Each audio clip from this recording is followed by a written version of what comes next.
right, let's practice that perhaps with another example. Let's go and open in the same folder. I have another tree or two. Let's go and get this one here. Not a palm tree. And I also filmed this one, so we'll see this one later on in a more animated way. But let's see what's the image information telling us. It's still a very high definition image. 18 megapixels actually is this camera that took it. And let's actually, this time let's work with a slightly smaller size. Let's go and resample it right here. Now here's a little challenge. I don't have a way to lock the aspect ratio at that level. But knowing that it's a 4:3, 3 to 4 aspect ratio, I should be able to say perhaps 2000 by 1500 pixels. Right, that keeps the aspect ratio at 4:3. And let's resize it that way. I still have the viewing zoom to fit there, and I can change that to actually see the full extent of the detail of the image. And now let's go copy that into, or send it to Dogwaffle, export to PD. So I'm doing that from the general file converter, and there we go. So let's zoom out again. That's Control and Shift down. With the right button you can zoom in and out. With the left button you can move around, while Control Shift is down. Alright, so how did we work on this? Well, first of all, we might want to eliminate some of the other background trees here. And it doesn't really matter because we will be losing them when we turn that area transparent. But it might just be less distracting if we don't even see it. So for instance, something like this here, what I would do is just grab a portion of this background here and stamp it down on this side. Alright, so that's a custom brush pickup tool, like this one here. And let's go and pick that, and I'll say pick something about the same size, and it's now in the custom brush. It's not fully opaque though, so I may want to set the opacity to 100% and then just stamp it down here. Good enough. You know, you can still see where it was, but it doesn't matter. We don't really need to worry about that because it's going to become transparent at the end. Now if it were a big difference in color and the color keying wouldn't see it as the same as the background sky, what you could do is perhaps use one of those others, like the airbrush, and make it the same color as what you want over here. So use a color picker or maybe the comma shortcut on the keyboard, and then just paint over at that color. And in fact, perhaps with a little bit of opacity or reduction or transparency, enabling the transparency, and also some random position can help, so it's not all going just where your cursor is, but a little bit off to the sides. A lot of bleed also, so that the color that's already there still has a little bit of contribution to it as well. And then so overall you can make it go blend a little bit better. Alright, so let's now focus on this side on the right. Same thing, we can now just paint over that. And again, it's not exactly something that we absolutely need to worry about to get it perfect, because the transparency mask is what's going to ultimately dictate whether it's transparent or not. And so we could go and do this, or even ignore that. So let's in fact, let's see if we just have it enough here so that the branch will be separated from the sky, and then the rest here we don't care about. We can actually mask that off at the transparency level, at the alpha level. So let's go and do this color keying again. So what was it? Select by hue or by color key, right? This one we don't need anymore. Let's go close that. Let's go and look for hue difference, and in particular let's look for this blue color here, or this one, or light blue, somewhere around here.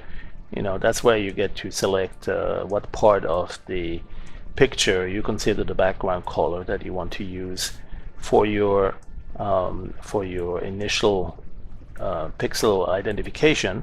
And any of these colors, any of the pixels that have pretty much the same color will be selected, and you can also increase that tolerance to make it go a little bit beyond. In fact, let me go undo that, cancel, and make sure that it shows a highlight in overlay mode, perhaps instead of the marching ants. Let's do without the marching ants and do this selection one more time, color key, and let's go here. All right, so now you see the tree turn pink, and if you were to select inside the tree, like some of these green leaves, they would get selected. There you go. But what we want is to select the sky, because that's the uniform single color or single hue blue that we are looking for. And then anything else, like the branches, the leaves, as long as they are not blue, they should be left alone. And then we can invert the selection. Let's go invert alpha, and we should have just what we want here for our selection. Now we still have that area here which wasn't masked out, so we can go paint over that. Last time we used a large airbrush and we set the selection mode to paint on alpha. Another way to do that would be to right click here and use one of the presets of the brushes, paint on alpha, such as the hard 50. And what that does is lets you paint on that, and it becomes either selected or deselected. With the left button it looks like it's selecting, and with the right button it's going to deselect. Alright, so that's one way that you can also go about painting on alpha with some of those predefined brushes. It's not necessarily the fastest way, and there may be some other tools you might want to use. Once you toggle the paint on alpha, you could actually use other tools. I believe you could use the rectangle selection tool, the rectangle paint tool, and it would paint on there and actually turn that into the alpha channel. Right. But here we are essentially masking everything to get that pink color, and if we enable the marching ants, there you go. There's still a few left here. That's a good way to see them better. And let's see if we can zoom in. You basically should get rid of any of those marching ants, even along the edge, if you're going to keep the image at the original size. Remember last time we didn't actually keep the original image. We actually then went to select a small cropped portion of it. But you see here there's still some marching ants along the vertical edge here. I'm gonna right click here to make sure that's all deselected as well. Right, there you go. Corner, don't leave it to chance here. Right, make sure you control your destiny. Okay, let's get in here very close and zoom in a little bit here. I really want to use that shortcut on the keyboard to get a quick and easy control. There, I think that will do it. Okay, and perhaps just one more edge here with some selection. That's there, and I'm doing that just for demonstration. I'm actually not going to keep it that way. I'm not going to select the whole image, but just wanted to show, in case you are in that situation where you want to keep the whole image at its original size, it's a good idea to make sure that along the edges there are no selected pixels that shouldn't be there. Alright, so now we have a selection mask here. We could store that. We can store alpha, there it is, and that will grab a snapshot of your grayscale image snapshot of the alpha channel, and that's essentially your selection mask. Alright, so let's go keep that aside. You never know, we might still need that at some point. Let's go also store the image. Remember, storing the image also stores the alpha that's currently in place, but here it does show the image in its original colors, even where the transparency was set. And you can use the replace alpha here to put that alpha back in place in case you mess up or lose it or reset it or something. So let's keep this one handy just in case. And what do we do when we want to use this for painting? Well, we put it into a brush, right? So one thing you could do is save it as an image and then load that image file as a brush. But there's a quick way to work with this really in Dogwaffle, which is to use the custom brush pickup tool. There's a shortcut for that too, by the way, just B for brush. Okay, so as long as the keyboard focus is on the main application here, hit B for brush, and it's going to go into that rectangle selection marquee selection tool, rubber band line the moment you click and drag, and you see the selection you're about to make here. And I'm going to go actually a little bit off the bottom here, because I just don't trust that I set the pixels everywhere to not select it. And so now I've got this. I do have now certainly the first thing to do here is to store that brush, store and manage, and let's go test it. Let's go again. We could render some image. Let's go do a couple of different scenarios here. Let's clear the selection and see if we can paint it in a couple of places. So let's see, fully opaque. And let's make sure we don't have random position. No, we're good on that. So let's go stencil it down. Oh, I guess we're still painting on alpha or something like that. So let's go, and I don't know if that's because last time we chose a brush, we had paint on alpha. So maybe what we need to do is to go choose a regular brush. That will reset things. You can also hit the dot key. I think if you hit dot, that will kind of reset it to a regular little single pixel brush. But essentially, if you look at where is that alpha actually set for the brush, it may be this post effect here, and it may have gone to where is it?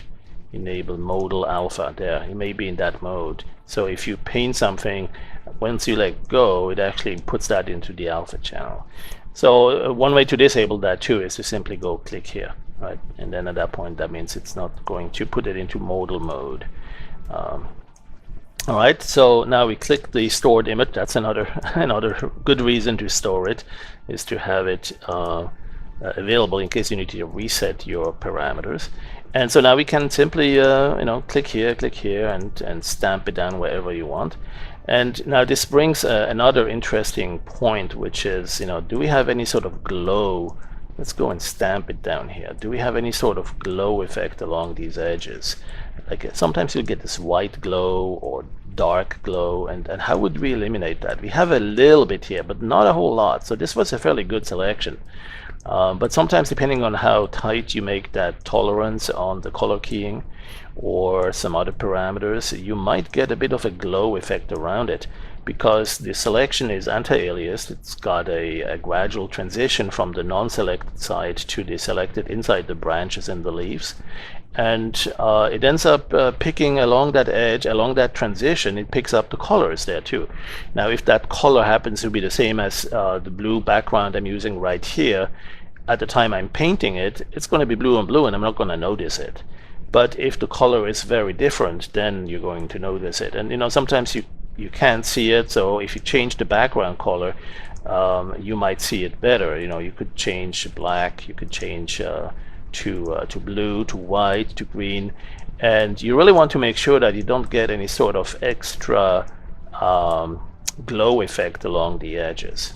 Now, so I'm quite lucky here. This one came out pretty good, but it does have a little bit here. You can see on this particular scenario here, it did get a little bit. And so how to eliminate that, or at least reduce it? It's not always possible to get rid of it 100%, but how to reduce that? We have a tool that you can apply on the currently loaded custom brush, and so you have to have the brush already loaded with its alpha channel, with the transparency mask you see here in the plant pattern, and that is called Premultiplying. All right, now so Premultiply is a tool in which it's going to ask you what color do you want to eliminate from the edge. Right, inside the edges that you have here, you might see a little bit of a gradual transition. Let me turn the preview off here. You might see a little bit of these pixels here, a little bit of a grayish or a bluish tint, and that's because of the blue background color that we had on the sky. Right, and it does a gradual transition, not a lot here, just 1 or 2 pixels, and sometimes it's significantly bigger. That really depends on how tight you made that color keying or the selection. If you use the magic wand to do your selection, it might come out even more. It really varies a lot, and it's a bit of an art and a skill that you develop here.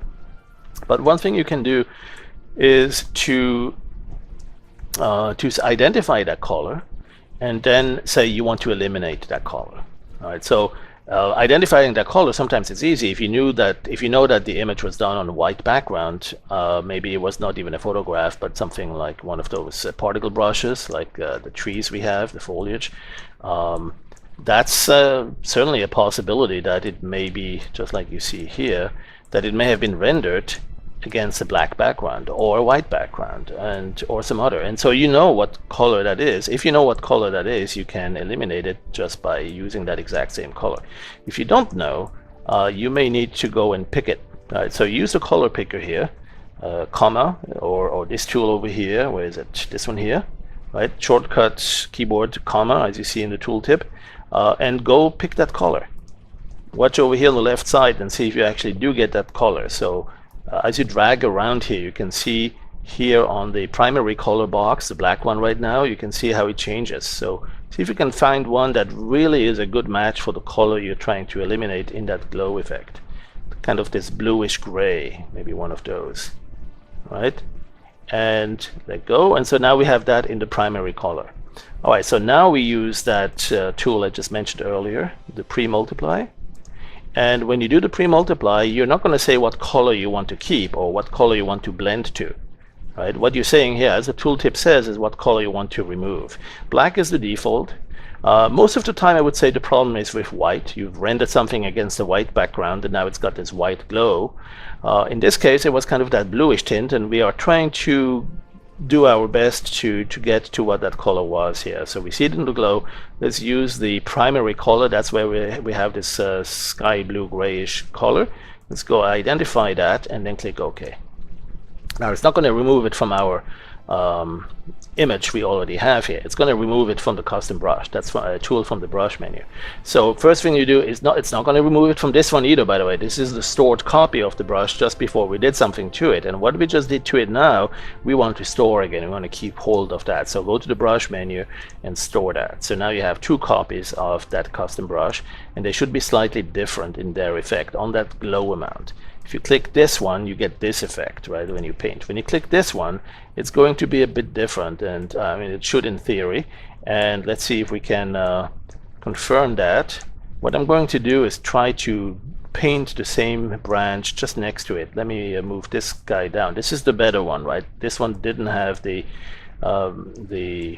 removal, and this one did have the removal with the Premultiply. So I'm going to go and see if I can have something like this. Two trees now side by side. Let's undo the preview, and so now let's see if we can see a difference between these two. Yeah, it's marginal, isn't it?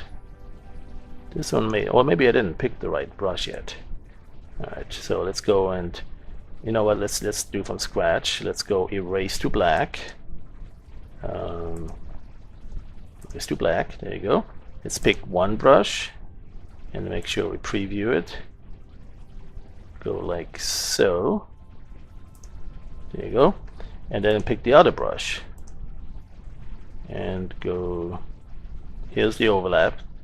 And then go a little bit to the side. And then maybe with that we'll be able to determine if anything was eliminated. And it's so marginal like this one here. You know, it looks like the picture copy doesn't look like it did much there, did it? But perhaps that's because it just didn't have much left to remove at in these particular examples. You know, you can see there's a little bit of blue here and a little bit of blue here. So that's not a case where there is a whole lot more that it could do, I guess. But that's the place where you want to experiment with that if you have a strong amount of that glow on the selection mask. And by the way, there are a couple of videos we did record earlier. If you go through our gallery, if you do a search on YouTube for this kind of technique, Premultiply, alpha, glow removal, or something like that, these might be good keywords to use. You should be able to find some of the other videos that show those. But that's one thing, one little detail I wanted to cover.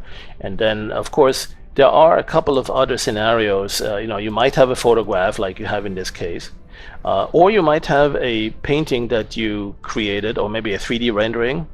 Maybe you have some foliage system in your 3D rendering tool and you render against a plain blue background, right? So let's simulate that. Let's say if we render something like this, we have a blue background, and in fact in Dog Waffle, whether it's the Artist Edition or the Howler Edition, you can enable the particle system, the new particle system over here, number 4, called foliage, right? And so if you choose something like one of the classic trees, like number 3 or number 4, I bet we can render a tree that's going to look fairly interesting here. Oh, that one's a little bit smaller than what I want. Let's get something a little bit bigger. Let's see if number 7 is better. Yeah, still pretty. Oh, still going on. Okay, yeah, so that'll probably do fine. Let's do this. So what I'll do is clear, and I say I want to also render the alpha, create alpha, right? So when you check this box, that means it's going to make a selection, and you're not going to have to do your selection inside, against this blue background anymore. But that may not be the case with your other programs that you use. So here it's got the alpha channel already done for you, and you could in fact just select it, right? You could go with selection, invert. No, you don't need to invert it anymore. This already is showing you the selected part of the trees. Now I inverted it now, so when you show the overlay now, it's hiding it in or masking it in pink. That's not good. So let's go and turn it back so we actually see. Oops, excuse me. Let's keep the overlay for a second and invert alpha. That's the way we want it. So the original was just fine, the way it comes out after it's done rendering that. And so you can pick that directly with the custom brush, because that's the only place where we did some alpha masking, the only place we rendered. But another place, again, you could go is simply with the custom brush pickup tool and say, yep, let's go pick this part, and it's using the alpha channel it finds there to define the opacity or transparency of the brush. Let's go to the brush menu and store that, just like we did before, and again it's got that transparent plaid pattern behind it. So now we can go and Control D and perhaps use this brush to paint in a couple of other places. So we make sure we disable this brush. It actually did that automatically for us after it painted it, and we picked it up, and then we can go to preview it to see it in the alpha channel, in the custom brush preview, and do one image, and so on. So these look all good because they were initially picked from a blue background, and you can see that you can't tell any sort of blue glow or edges around it. But is it the same if you have a black background or a white background or a different color? Let's say you erase to blue or to yellow, to yellow. Are you gonna still have a really clear? Yeah, I think it's actually pretty nicely done, and I think that's the merit of our of our selection tool inside the rendering inside the foliage system. But it might be different if you use a different program, and so that's why I wanted to, as I showed earlier, to show you the technique with the Premultiply to eliminate or to at least reduce significantly how much of that blue glow you might have. So let's say if you have erase to black, right, let's see if you have any sort of glow effect there. No, not much. It's a tiny little bit. Look at that. You do actually have a little bit when you look at that. All right, let's see if we can fix that. So we're going to go to brush, Premultiply, and what color is it we wanted to eliminate? It's the one that's we don't have it there anymore. That was the background, the erase color. So we would actually have to put that background color in there, and let's go erase. Let's put it to primary color, right? So when we erase to this, to primary color, erase to primary, we see the blue there. When we go and select the brush tool now and say Premultiply, let's say we want the primary color, that's blue. Verify that. Yep, there it is. There you see the blue. And erase that, or take that out of the edges on the brush. And so now if you erase to yellow and you go and paint this down, We should be in a little bit cleaner. Yeah, look at that.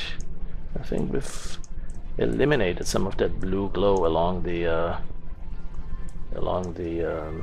brushes. In fact, let's go into the branches. Let's go and turn the preview off and do a little bit of investigation here. Yeah, look at that. So much cleaner. Right, there it is. No more blue glow along those branches. And we did have a little bit of blue glow before, didn't we?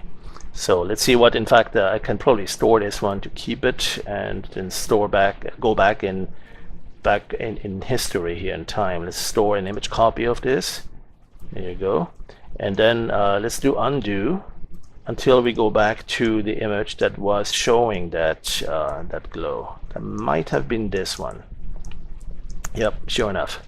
So look at that. Here we got the branches with a little bit of glow around it. It makes them look much fatter. I mean, the very thin branches that are only 1 pixel or 2 pixels wide, if they get another 1 or 2 pixels of blue glow around it, well, they are, you know, about another 20 to 50% thicker, and or 100%, and that is going to be noticed. You know, that's something that you will see, and it's going to be quite disturbing or annoying to see that. I mean, in this case it's a blue glow, a dark blue glow.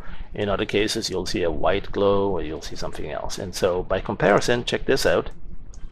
Now no more blue glow around those branches. So that's the technique. It's called Premultiply.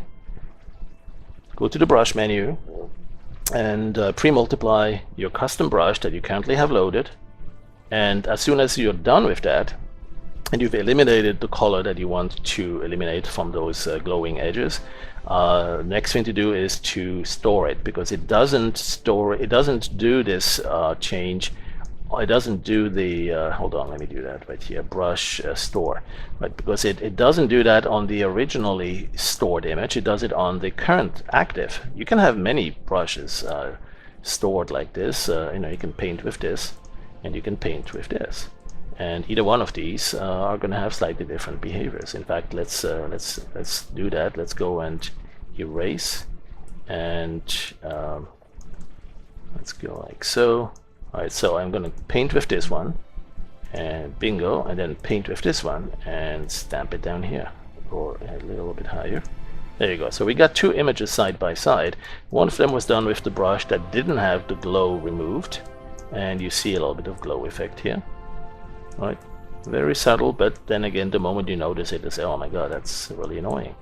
And then you see over here the much better, much nicer brushed, where you see the branches, but that's all you see. You don't get to see that additional glow. Let's go perhaps see another comparison.